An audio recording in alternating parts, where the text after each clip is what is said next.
Welcome, everyone. My name is Anna Post, and I am the Director of External Relations and Council Communications at NCSS. During today's webinar, Katrina McDonald, President of Lynchpin Strategies, LLC, will discuss social studies in the Every Student Succeeds Act and will share with you critical next steps. For those of you not familiar with Kat, as I mentioned, she is the President of Lynchpin Strategies, LLC, a firm that specializes in federal legislative policy strategy and advocacy in the areas of education, health, and disability. Her extensive experience on the Hill is invaluable to NCSS. In fact, it is thanks to Kat's political guidance and that of a brigade of leaders from NCSS and various other like-minded organizations that social studies is now placed in a more visible and advantageous position than we have seen it in a long time.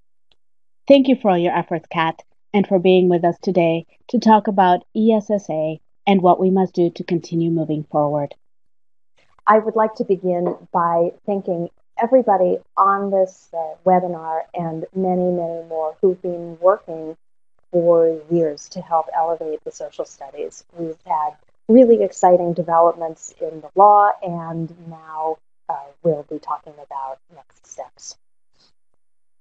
So the words of the famous words of Vice President Biden come to mind as I think about the Every Student Succeeds Act, because this is a really, really big deal.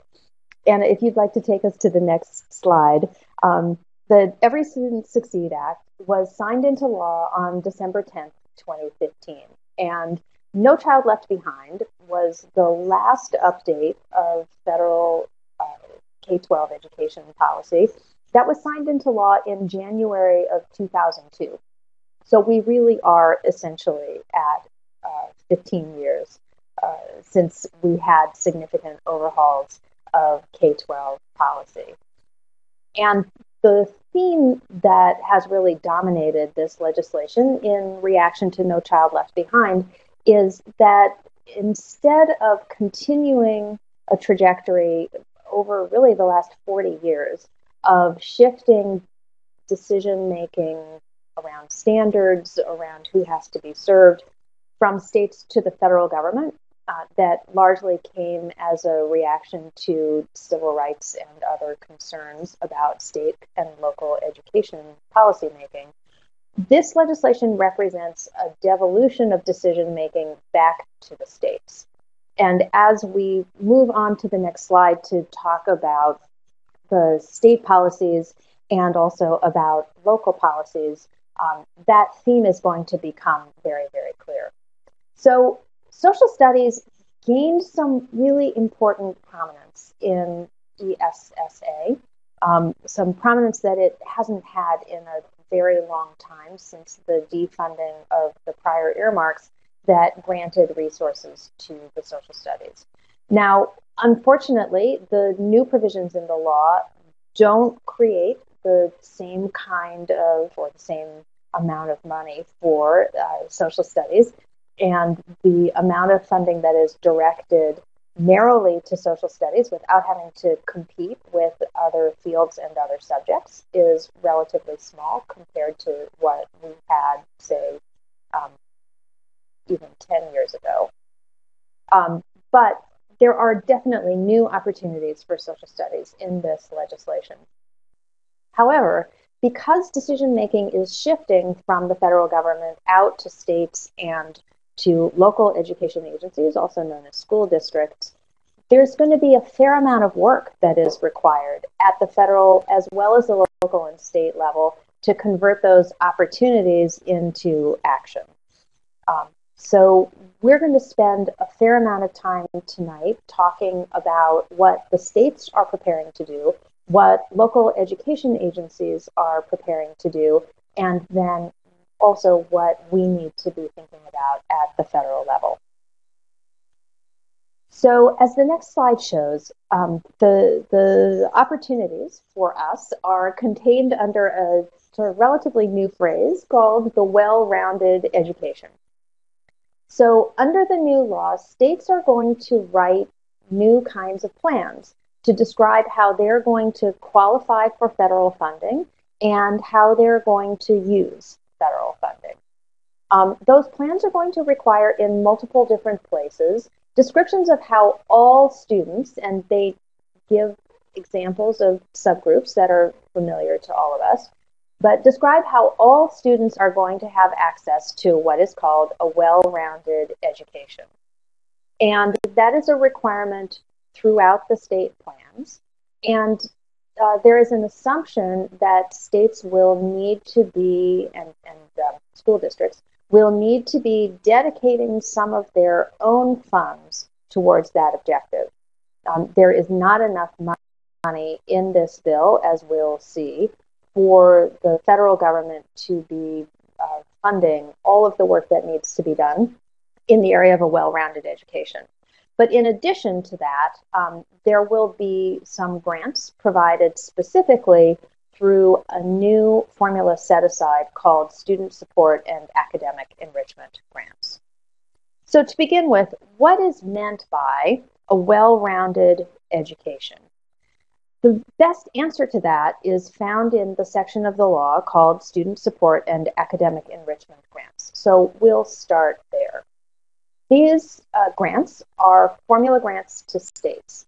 That means that unlike Race to the Top or I-3 or some of the competitive grants that have dominated the Obama administration's approach to policymaking, every state that applies and lays out a plan that is consistent with the law will get the money that is calculated based on its student population. So these specific grants have three purposes: to provide all students with a well-rounded education, to improve school conditions for learning, and to improve the use of technology that helps students learn. In order to draw down this money, states will write plans, and they're going to provide some technical assistance to school districts, also known as local education agencies or LEAs.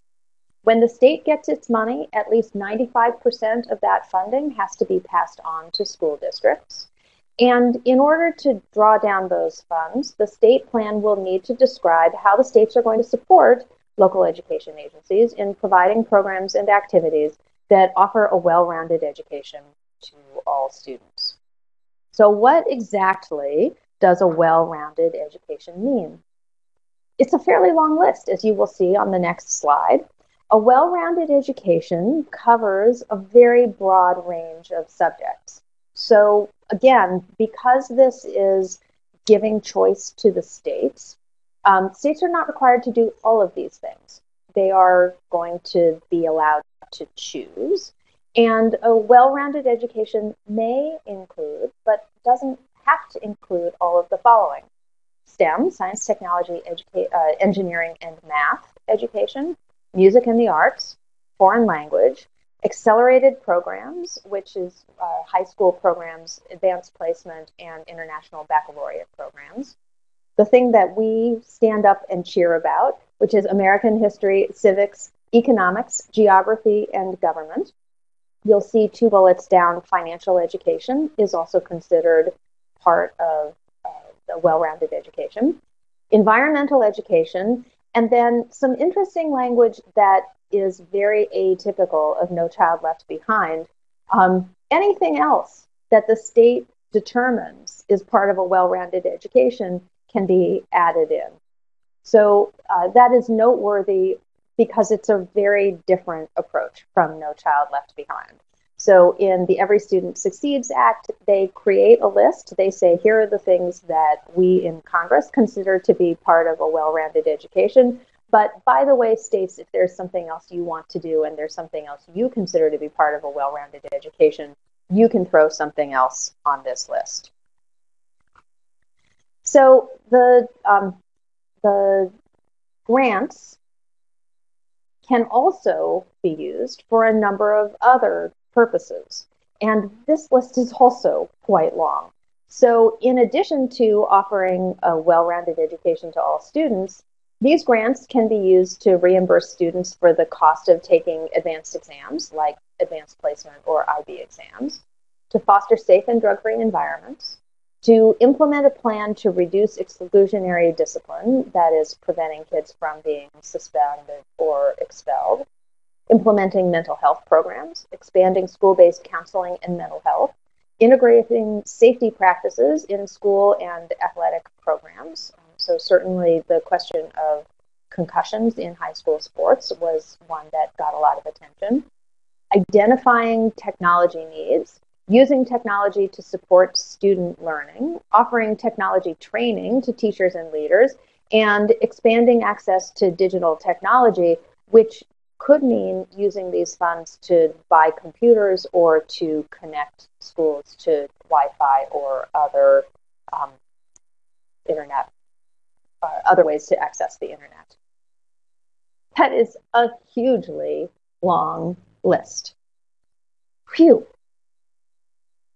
So how are states going to decide, with all of these competing interests, what is going to take priority and how they're going to spend their money? And oh, by the way, when the federal government says that schools and states need to include in their plans how they're going to offer a well-rounded education to all students, how much money is the federal government going to be providing anyway? Well, the answer still remains to be seen, because as we've reviewed in prior webinars, this is the authorizing legislation, which lays out how these programs will work and what the maximum amount of money is that Congress can provide. But we still have to go through the appropriations process, where another committee decides exactly how much these programs can get. We have a few clues from the legislation. So assuming that there is a sufficient appropriation, the minimum grant for a local education agency, a school district, to carry out these activities will be $10,000. That's not a lot of money. Now, certainly very, very large LEAs will get well above $10,000 each. And the legislation creates some provisions for small school districts. Probably this would apply mostly to rural school districts that have very small student populations. But local education agencies can form consortia to achieve a critical mass of funding if the single LEA by itself is not getting that much money. The other thing that LEAs will need to do is perform needs assessments to help them identify student populations or schools where help ought to be focused. Those needs assessments are the basis of their local plans, unless the LEAs get less than $30,000 through these grants, in which case they don't need to do needs assessments. And if you are required to do a needs assessment, the needs assessment must be repeated every 3 years. So there's actually 2 levels of planning that has to happen here. There is a state plan that describes how the state is going to ensure that all students have access to a well-rounded education, and they will get money, 95% of which has to be passed on to the local education agencies. And then the local education agencies also need to put together a plan for the implementation of these grants. In the process of putting together their plans, the LEAs are required to conduct a consultation process. And folks think that states may do some of this as well. It's not required in this section of the law, but certainly LEAs will not have a choice. They will have to go through this consultation process. And they will have to consult with parents, teachers, principals, and other leaders in schools, specialized instructional support personnel, students themselves, community-based organizations such as PTAs, but not limited to PTAs, representatives of local government, Indian tribes or tribal organizations if tribal members are students in the school district, charter schools, and anybody else that the LEA chooses to consult with that has relevant demonstrated expertise that could apply to putting together this plan. The plan, once it is written, should describe the activities of the local education agency, including how the plan plans to focus resources on the highest need schools. And of the money that the school district gets in this particular grant from the state, at least 20% of the money has to be used for well-rounded education activities. So there is a reserve to make sure that subjects that are not being taught widely in disadvantaged schools are going to be taught in the future. So that's a lot of detail, and it is a lot of plans. It is not too soon for advocates of social studies to be asking some questions and doing a little research. Do you know who in your state is going to write your state plans? Not just the plan for the grants that include well-rounded education, but the overall plan for drawing down Title I education for disadvantaged students money, Title II professional development money, and the other federal resources. Who's going to convene the group that writes the state plan? Who's going to influence the group that writes the state plan? So certainly a state superintendent of education will be involved, but for example, will that group consult with key members of your state legislature? Maybe the education committee in your state legislature. Are there other influential people who are connected to the state Department of Education who are going to be talking to this group even if they're not a member of the group that's writing the plan? And the most important question of all, who in your state, hopefully as a member of the group that writes the state plan, who is going to represent the social studies? And maybe the answer is that needs to be you.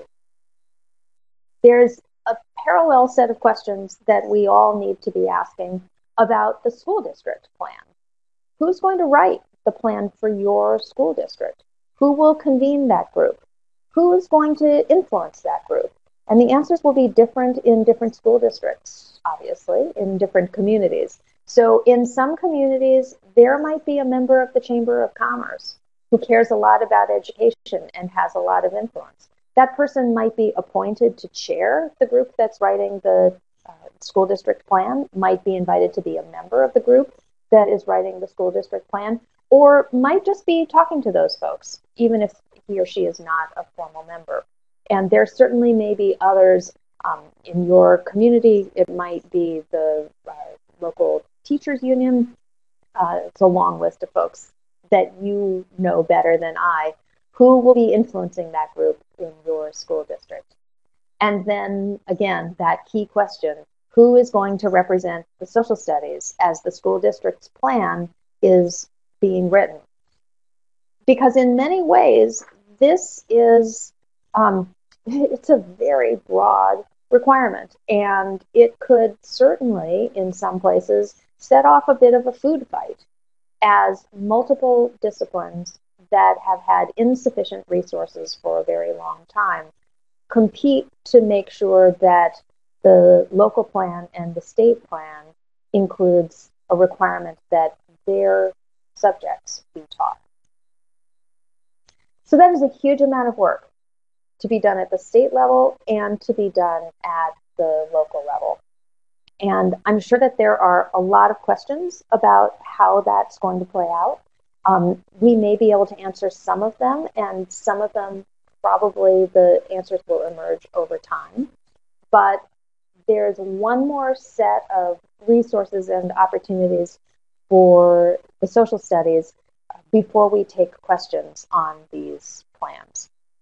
So there's one sort of area of funding where the federal government is going to be remaining as the decision maker.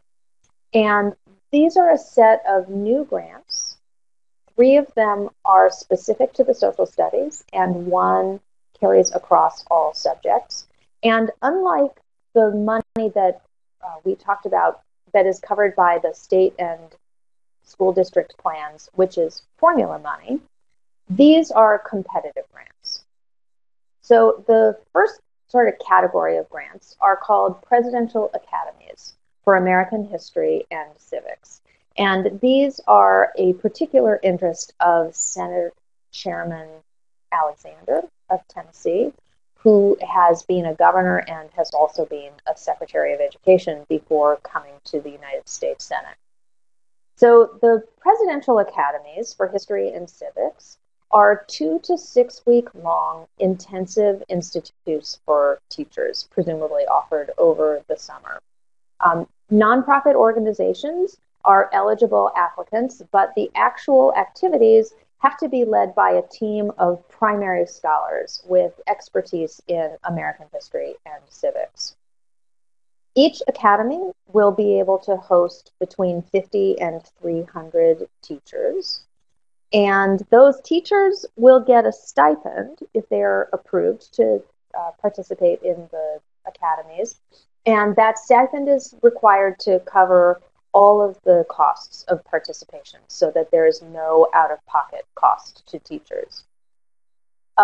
Depending on the appropriation, up to 12 academies could be funded, and the law is not completely clear about whether that means 12 different nonprofit organizations could be funded, or whether that means, for example, one nonprofit organization could apply to offer 12 institutes around the country. And again, this depends on funding and how much money is appropriated.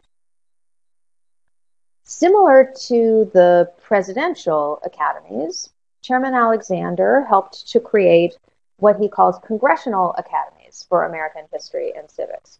The presidential academies are for teachers, and the congressional academies are for students. So this is also a 2 to 6 week intensive institute, presumably offered over the summer, and it is for rising high school juniors and seniors. There is an application process. It's very competitive to get in, of course. Like the presidential grants, nonprofit organizations would apply to get a grant to run these, but the actual work must be led by a team of primary scholars. There would be 100 to 300 students per academy. There's a typo there, I apologize, in the slide. So this is not 100 to 300 teachers in the congressional academies. That should say 100 to 300 students per academy. Again, there would be a stipend to cover the costs of participation. And as part of the application, eligible nonprofits that want to run these must demonstrate that they can do a 1-to-1 match for every dollar that they would receive in the federal grant, that they could match that with a dollar that comes from another source. The third sort of category of federal competitive grants is something that's called national activities. And for those of you who have tracked the Sandra Day O'Connor Civic Learning Act over the last couple of years, that was the basis for the language for this grant.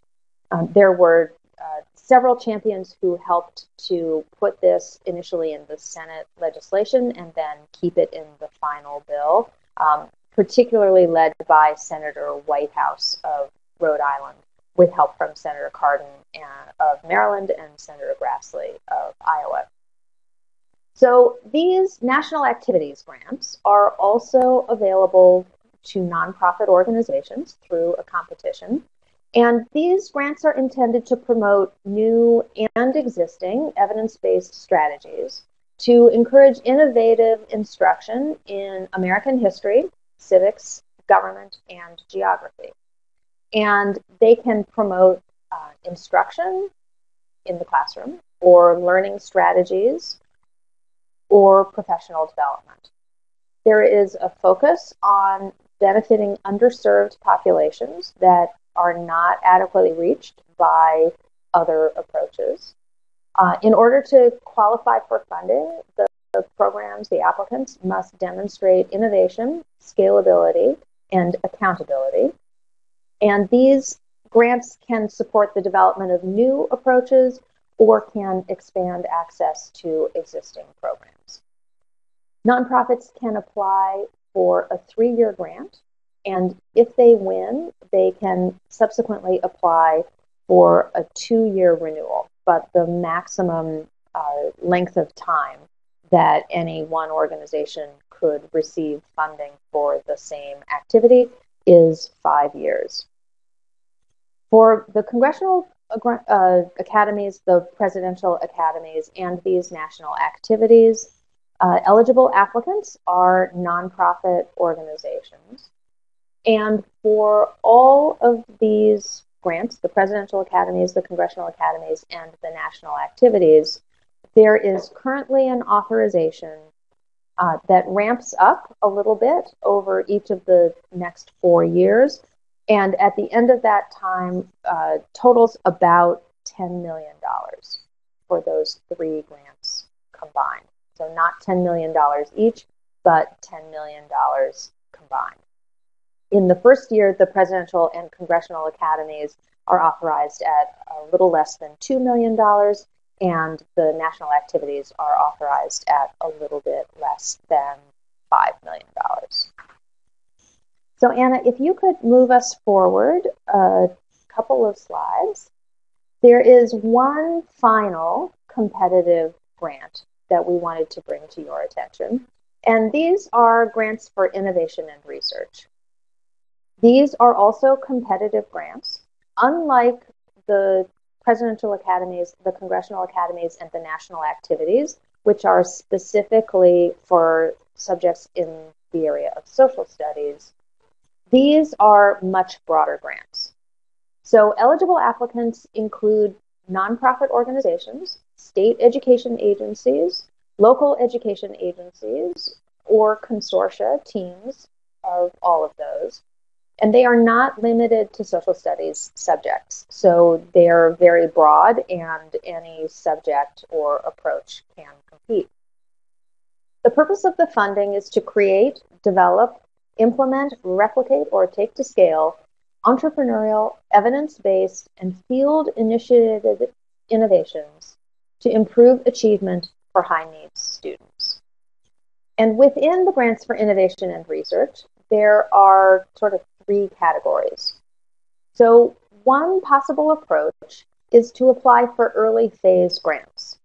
And this would be if you had a promising practice that implementation at a current fairly small scale level seemed to indicate promise, you could apply for funding to implement it and evaluate it a little bit more broadly.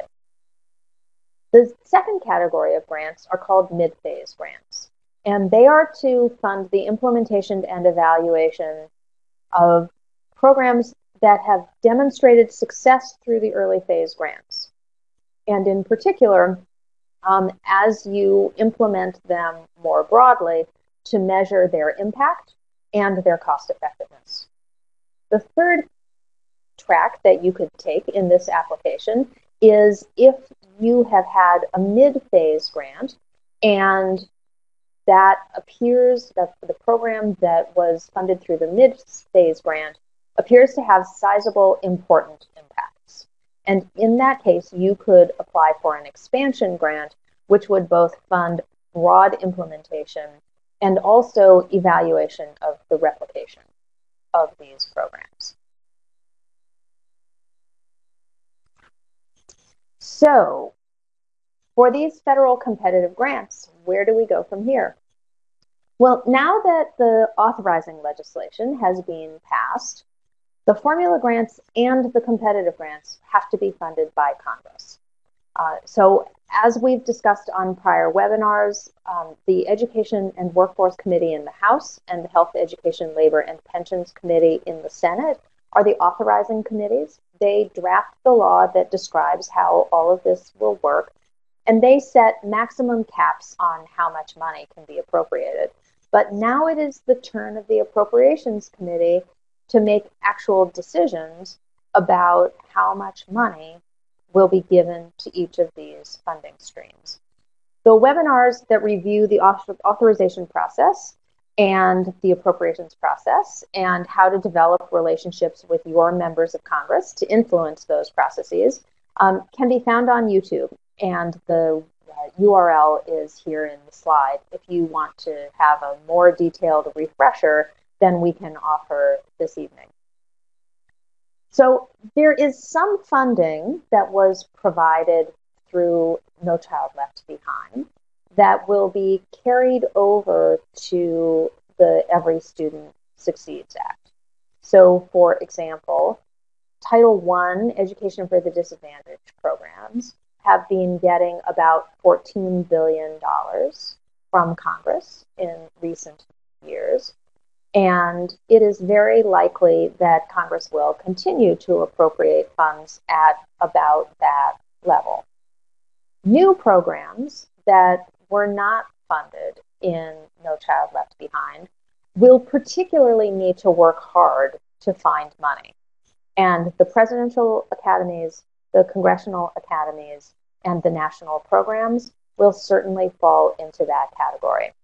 The research and innovation grants are similar to I3 grants, and also there's a sense that this is a replacement for the very flexible Fund for the Improvement of Education grants. And so there's some money that's being provided in prior years that will probably be applied to the research and innovation grants. However, the academies and the national programs, those funding sources that are specific for competitive grants for social studies subjects, are probably going to have to work a little harder to get their money. And of course, this is a process in which your members of Congress can help. Again, we have done very detailed webinars in the past on the appropriations process, and we will be making those webinars available again online. But just as a quick refresher, all members of Congress, if they choose, have an opportunity to write a letter to the chairman and ranking members of the Appropriations Subcommittee and outline their priorities for funding in that subcommittee legislation. And they can say, in the Labor, Health, and Education bill, here are the programs that are a priority for me, and here are the levels at which I would like to see them funded. As an aside, there are some members who do not write letters like that. If you live in a district with a deficit hawk, it is possible that that person, that member, will have a policy of not asking for funding. But the majority of members of Congress do make requests of the subcommittee chairman every year. The due date for requests has not been set yet, but it is likely going to be next month in February. And the congressional offices need a little lead time. So for example, if the member of Congress has to send his or her letter to the chairman of the committee by the 28th of February, he or she may set a deadline for constituents to submit requests to the office by the 15th of February, because that gives the office a couple of weeks to look at constituent requests and determine what constituent priorities are and how that lines up with congressional members' priorities, and then prepare their letter and get their requests in on time.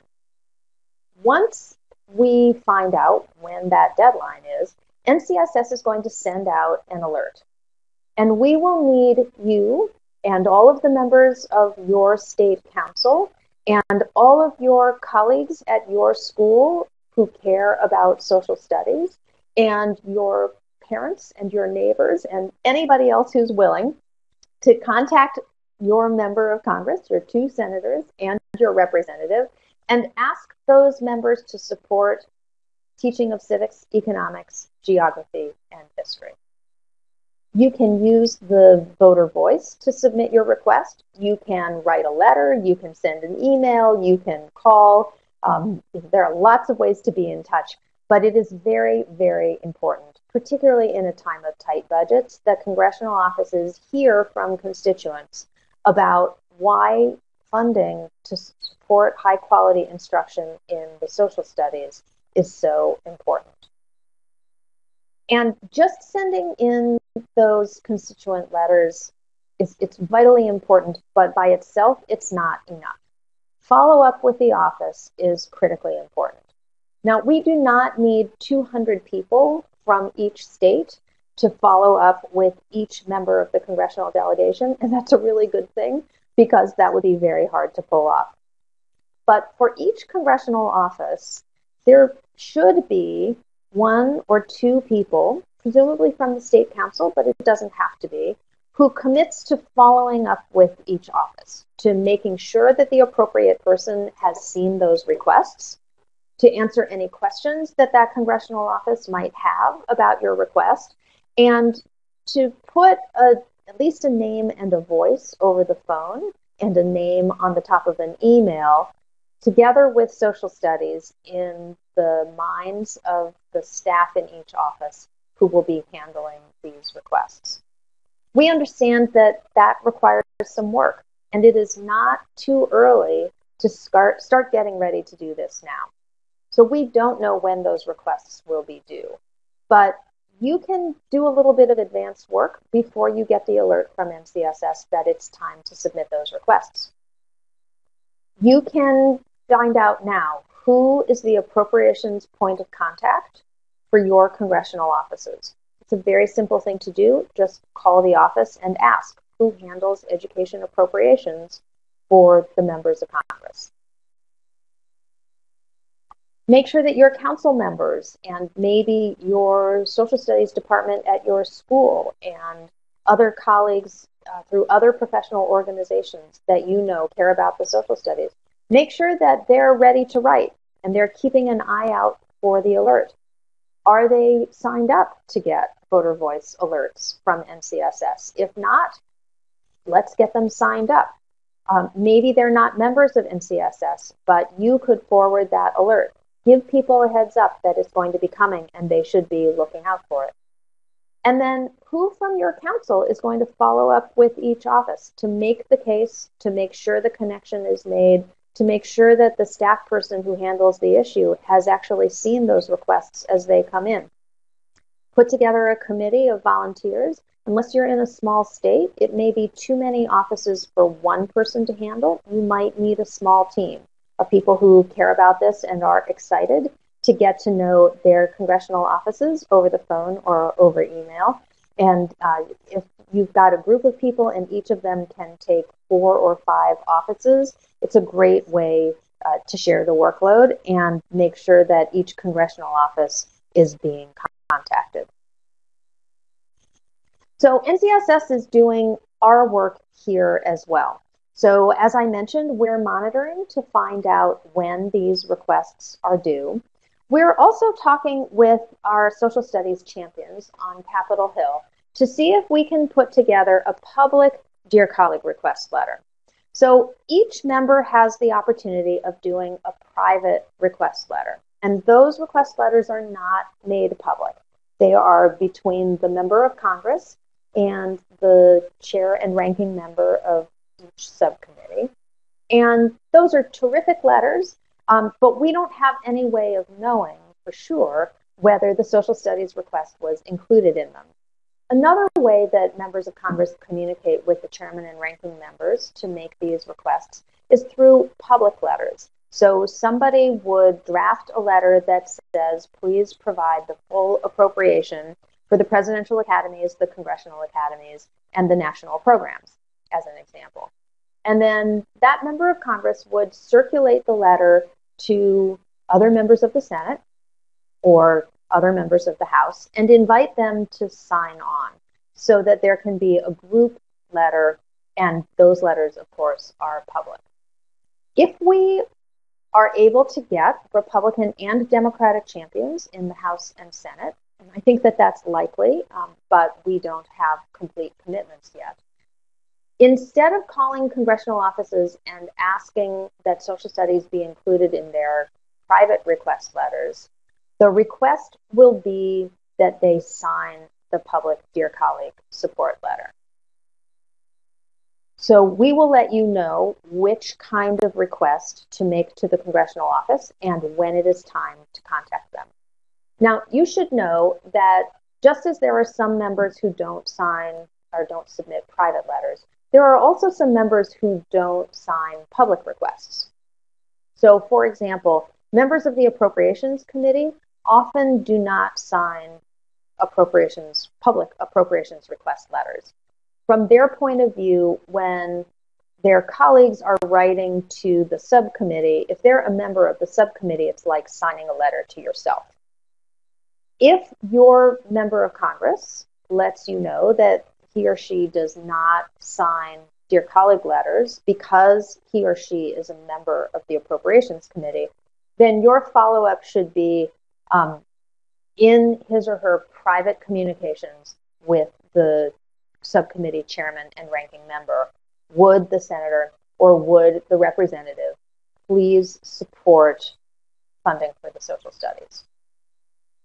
You should also know that if we are not looking at a public Dear Colleague letter, but if we are looking at private letters that some members sign, there are a small but growing number of members of Congress that only accept these kinds of requests through a form.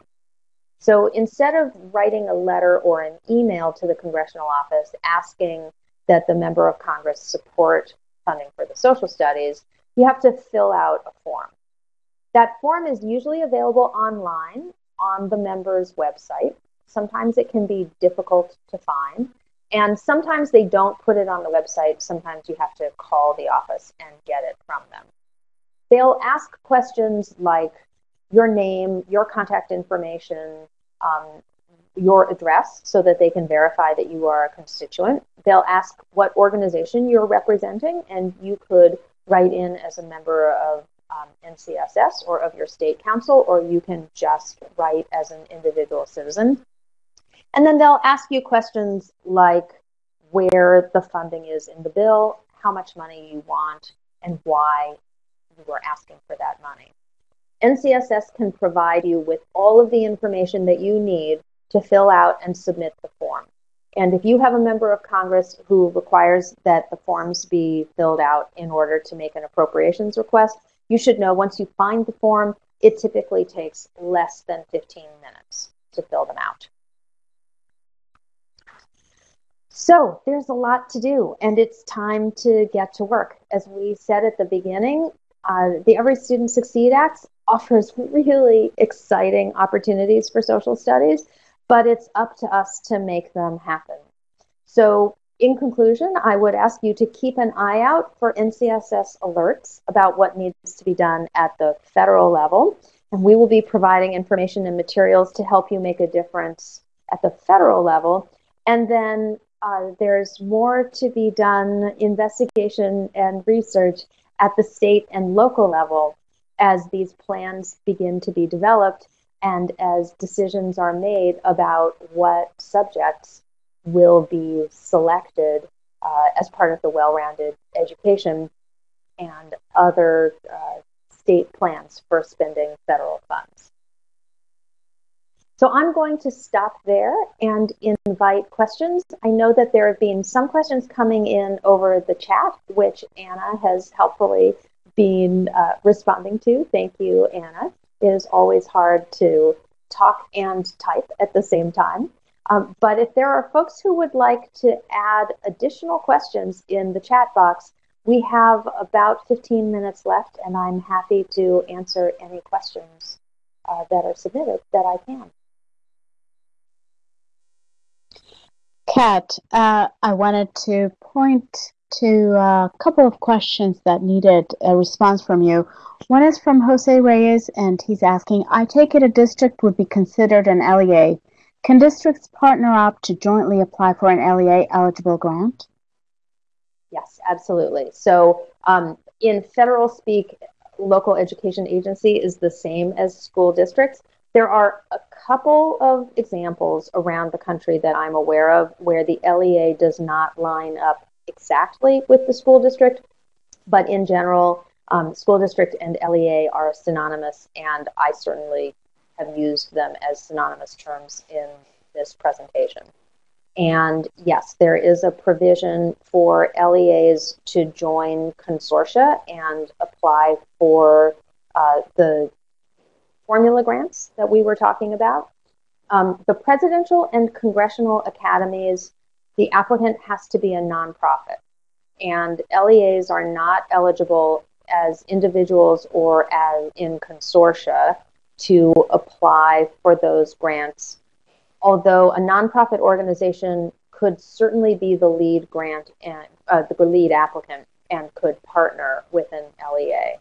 In the case of the research and innovation grants, LEAs by themselves or in partnership with nonprofits or in consortia with other LEAs can be the applicants. But there is a huge role for LEAs, and it just varies slightly depending on which source of funding you're talking about. And so a follow-up question is one from Wendy Fitzhenry. Is it correct to assume that these will only be available to public schools or as opposed to also private and parochial? So most of these funds are available only to public schools. There was a push in the House to make funding available to private schools, and that was not successful. So public schools, including charter schools, are the focus of this funding, certainly the competitive grants. And then there's a couple of other questions that are coming through the main chat.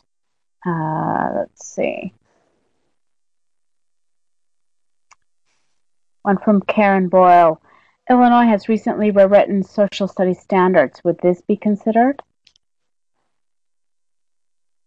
So certainly as part of the plans, the LEA could apply for, or the LEA could include professional development to implement the new plans, the new standards. If there were a demonstration that the standards not just are intended to improve student attainment, particularly for disadvantaged students or students who have unequal access to high quality instructional opportunities, there would need to be something in the plan and the application that focuses on disadvantaged and underserved students and indicates that there's some evidence or some promise that their achievement and attainment would be elevated.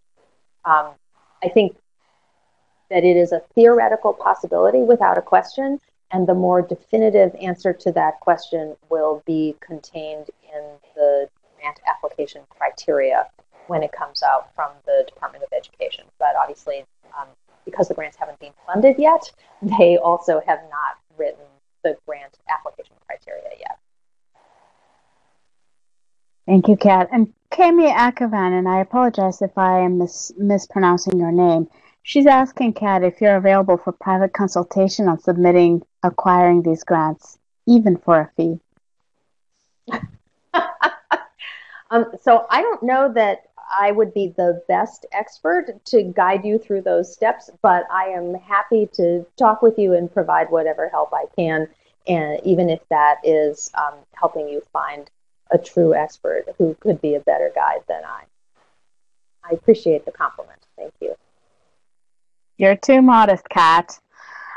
Rachel Reinhard writes, provided the academies and national activities are funded, what would be the timetable for these programs launching?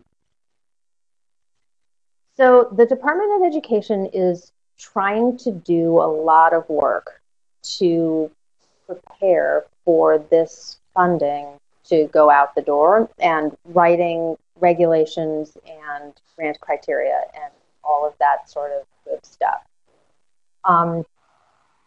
The law is staged in the sense that there are certain provisions that go into effect at different points in time. So there are some provisions, nothing takes effect before September 2016. There are some provisions that don't take effect until the 2017-2018 school year, so in time for September 2017. If we are successful in getting funding for the competitive grants in the upcoming appropriations process, the one that starts in February of 2016, and if Congress finishes its work by October or September 2016, then the Department of Education would be likely to get competitive grant applications out at the end of the calendar year if everything has been written and teed up in advance. So if Congress does its work by September or October 2016 on the competitive grants, and if those applications or the call for applications can go out before January, then the awards could be made fairly early or mid-2017. Obviously, we have this election coming up, and the Department of Education, like other federal departments, will start to lose political appointees towards the end of the administration.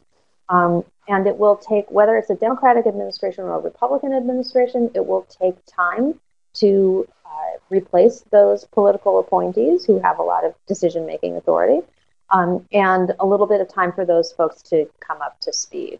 So if the application, the call for applications, does not go out before the end of the administration, either because the administration was focused on other aspects of the law and didn't write the grant criteria, or because Congress didn't do its work on time, then there will be a delay and it's a little bit harder to predict when the money will go out the door. I see in the chat that it's being observed, and it is absolutely true, that these grants are much smaller than the Teaching American History grants. And that's absolutely the case. So we are authorized at about $10 million for the competitive grants that are focused on social studies. Obviously, the well-rounded education grants and the research and innovation grants will be a larger pot of money, but they're not solely for social studies. The Teach American History grants at the high water mark were above $100 million, I believe, if I'm not mistaken. So one of the things that we'll be working to do is to try to get that number pushed up over time. And we've got champions who may help us do that, but that is hard to do in the first year after a new law is created. It would be unusual for Congress to, having just created a $10 million pot of money for competitive grants, in the following year to go above that. I see a question about what role higher education can play in the grants. So the applicants absolutely have to demonstrate expertise in this area. I think in particular, Chairman Alexander anticipated that institutions of higher education, which of course are included in the nonprofits, would have roles in the presidential and congressional academies. And when his program requires that the academies be led by scholars and experts in the field, his assumption is that most of them will be at institutions of higher learning. And so certainly colleges and universities, higher ed institutions that have terrific departments in American history, civics, geography. I think that, the academies are just American history and civics. I think that Chairman Alexander very much anticipates that they would be competitors at grant. Certainly, there may be other roles as well in the research and innovation grants, the evaluation components. Institutions of higher education are included in nonprofits, and I think that it is anticipated that they would be among the applicants for some of these competitive grants. Other questions?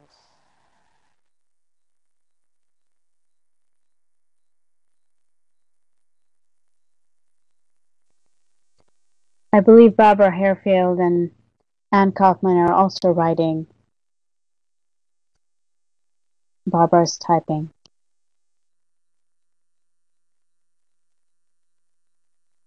Are there any questions in the chat that I missed? Fantastic. Thank you, Barbara.